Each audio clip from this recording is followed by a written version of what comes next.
When you examine a patient of Koch spine, apart from the classic gibbus, that is classic, okay, you will get a gibbus in a chronic thing. You will also get a gibbus in osteoporotic wedge compressions, but that is a different scenario. We are talking about where you are suspecting an infection. And if you get a gibbus, you are very near the diagnosis. And if you have a patient who has not been early detected, they may have a cold abscess.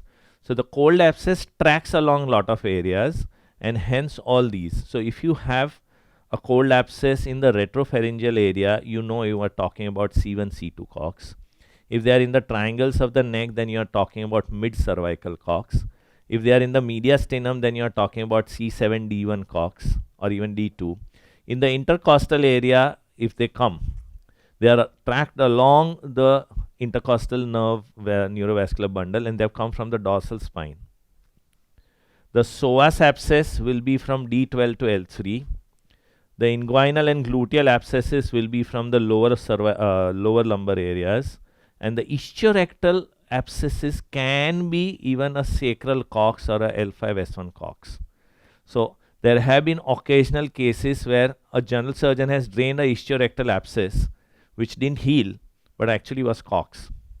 Sometimes ischiorectal or gluteal abscesses may apparently look like pyogenic, but it may turn out to be Kochs.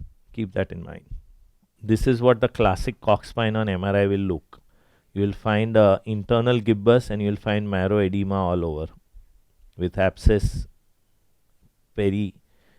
paraspinal or epidural. It's this. You can see this posterior longitudinal ligament that gets bulged there. So that is your epidural abscess component. And here you can see this paraspinal abscess component. Yeah.